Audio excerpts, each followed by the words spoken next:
Assalamualaikum! For today's video ay mapakita ko sa inyo kung paano magluto ng sardines. Ito ay aming recipe na mga maranaw na kung tawagin ay piyaron at tamban. So panoorin nyo lang ang aking video hanggang sa dulo kung paano ko ito niluto.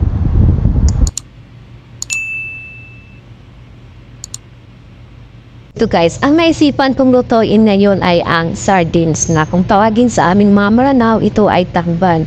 So kahapon kasi nagbili kami ng isda sa Central Fish Market dito sa Jeddah at nakita ko itong sardines na kabago-bago niya, pero dahil sa nilagay ko sa freezer, ito yung nangyari. So tinanggal ko na yung laman ng loob ng ating sardines o tamban. So, ito yung gagawin natin for today. So, ito ang ating kailangan ng ating sardines o tamban, garlic, magic cube o sili, ang ating onion, ang ating spring onion, so salt, chili powder at black pepper. So since guys nawala akong wooden grinder, yung pandikdikan ng ating mga spices, yun kasi ang tradition namin, na didikdikin muna namin ang aming mga spices. So gagamit tayo ng chopper. So ilalagay ko muna ang ating onion.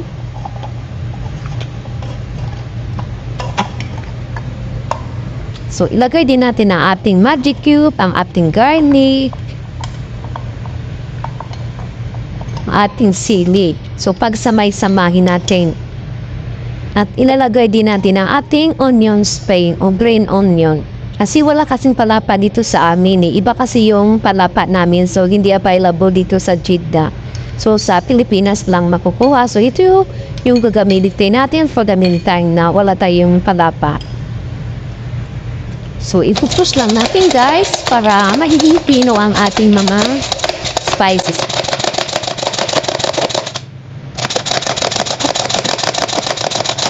After na, mapino na siya guys, so tanggalin natin ito. So ito na siya. So tanggalin natin ang sa loob niya.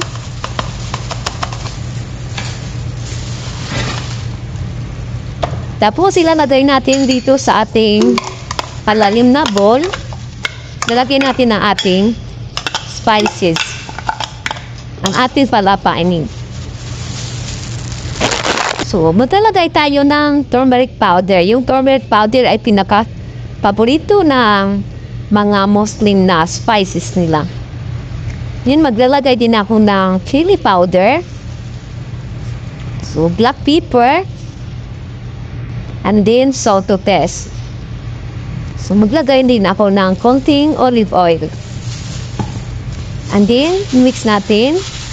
Pagsamay-samahin natin ang ating mga spices at mix together.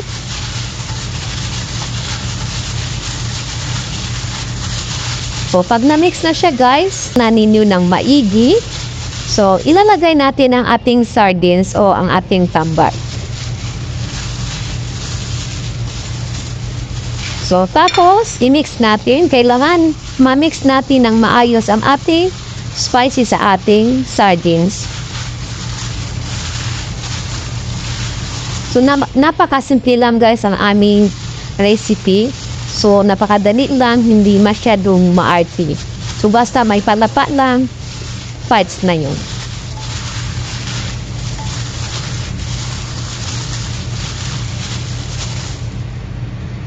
So, kapag na-mix na ninyong maigi, so, ilalagay na natin sa ating kaldero. So, kailangan i-arrange nyo guys.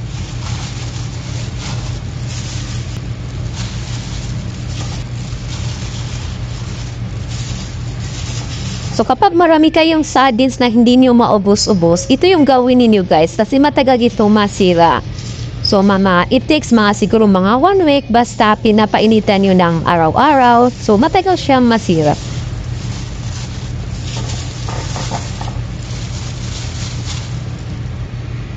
Tapos, ito yung spices niya. Ilagay natin dito. So, maglalagay tayo ng konting tubig para hindi masunog ang ating isda sa ilalim. So, tapos na guys. So, isasalaman natin sa ating apoy. So, papatuyuin natin ang ating tubig.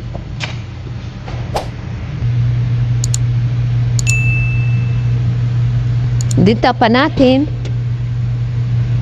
Check natin guys ang ating nilotong piyaron na tamban.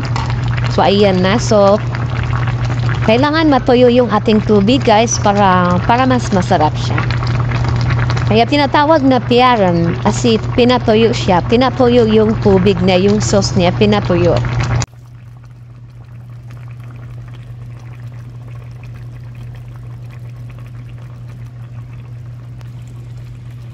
Nag-dry na ang sabaw ng ating piyaron na tamban o pinatuyong sardines. So, tatanggalin na natin sa ating apoy.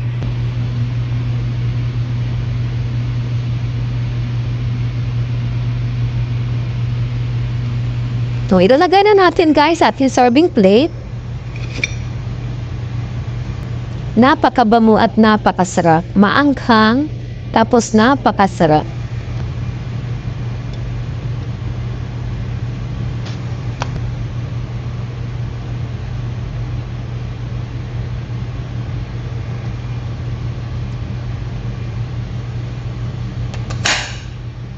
Tambal.